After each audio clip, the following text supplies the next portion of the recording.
Welcome to Pura Local News.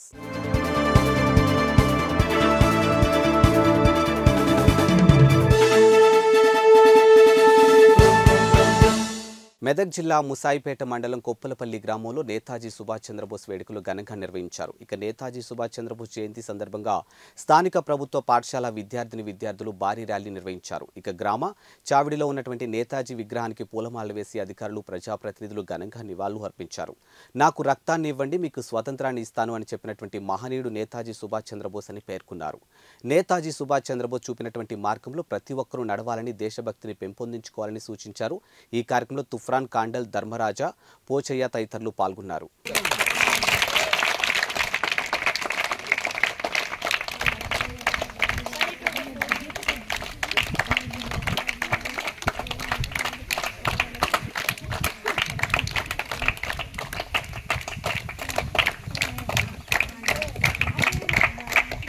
Netaji Subhash Chandrabose గురించి తెలుసారా?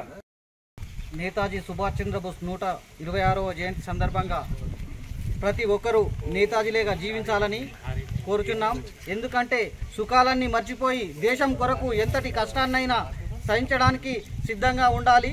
మీరు రక్తాన్ని ఇవ్వండి, మీకు నేను స్వాతంత్రాన్ని ఇస్తానని సుభాష్ చంద్రబోస్ చెప్పడం జరిగినది. ఈరోజు ప్రతి ఒక్కరూ సుభాష్ లాగా, భగత్ సింగ్ లాగా, ఆజాద్ చంద్రశేఖర్ లాగా, స్వామి వివేకానంద లాగా, వీర సావర్కర్ లాగా, ఒక రుద్రమ్మదేవి లాగా ఇట్లా తయారు కావాలి. ప్రతి ఒక్కరూ తయారైనప్పుడే దేశం మరింత ముందుకు పోతుందని కోరుతున్నా. భారత్ మాతాకి జై. సైన్యం వచ్చి దాడి చేస్తున్నారు. బ్రిటిష్ సైన్యం వాళ్ళతో పోట్లాడాలంటే కిందున్న వాళ్ళంతా భారతీయులే. వీళ్ళు తిరగబడితే ఎట్లా అన్న భయం స్టార్ట్ అయింది. దురదృష్టవశాత్తు అప్పుడు ఏం జరిగిందంటే వర్షాకాలం. మనకు రెండవ ప్రపంచ యుద్ధ కాలంలో ఆయన ఏం చెప్పిండంటే, హిట్లర్ జపాన్ దేశపు రాజు అనుకోండి, సైన్యాధిపతి, మిలిటరీ రూలర్, ఆయన ఏం చెప్పిండు అంటే, మీరు యుద్ధం చేయండి, మేము మీకు ఆయుధ సంపత్తి అన్ని సమకూరుస్తామని చెప్పిండు. దురదృష్టవశాత్తు ఆయన ఓడిపోయింది. వాళ్ళు అక్కడి నుంచి రావాలంటే మన బంగ్లాదేశ్ దగ్గర నదిని దాటి రావాలి. పెద్ద వరదలు వర్షాకాలం వచ్చినాయి. మలేరియా, టైఫాయిడ్ లాంటి రోగాలు స్టార్ట్ అయినాయి. పాపం వీళ్ళకి రావాల్సిన ఆయుధాలు రాలేకపోయినాయి. అట్లా వీళ్ళు ఓడిపోవాల్సి వచ్చింది. మళ్ళీ రాజ్యం పోయింది. కానీ బ్రిటిష్ వాళ్ళ లోపల ఒక భయం వచ్చింది. అరే, మనకు ఒక సైన్యం ఉంది, మనము లీడర్లమే అన్న విషయం భారతీయులలో వచ్చిందిరా. భారతదేశంను మనం వదిలిపెట్టాల్సిన సమయం వచ్చింది అన్న విషయం వాళ్ళకి తెలిసింది. స్వాతంత్రం రావడానికి ముఖ్యమైన కారణం ఆయన సైన్యం పేరు ఆజాద్ హింద్ ఫౌజ్. హింద్ అంటే హిందువులు కాదు, హిందుస్థాన్, భారతదేశం. మయన్మార్ నుంచి మొదలు పెడితే మయన్మార్, బంగ్లాదేశ్, పాకిస్తాన్, శ్రీలంక, నేపాల్, భూటాన్, ఆఫ్ఘనిస్తాన్, ఇవన్నీ కూడా మన దేశంలో భాగాలే.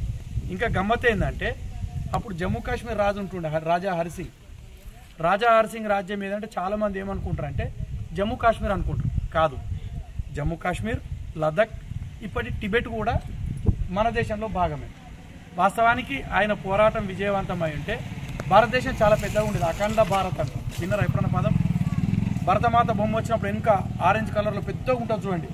ఇదంతా గెలిచేటోడు. ఒక్కని చేతిలో గెలిచినప్పుడు ఇదంతా మనకే ఉంటుండే కదా. ఈ సంఘటన జరిగింది. బ్రిటిష్ వాళ్ళు వదిలిపోతుంది కారణం కూడా ఇదే. లార్డ్ మౌంట్ బాటన్ రాసిండు కూడా. Thanks for watching Pura Local News. Your choice for local voice. పూరా లోకల్ మీకోసం మా ఛానల్.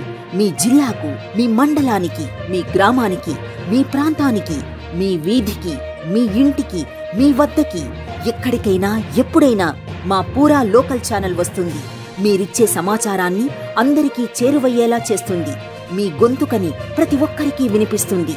మీకు ఎల్లప్పుడూ అందుబాటులో ఉంటుంది మా పూరా local. Your choice for local voice. Pura Local.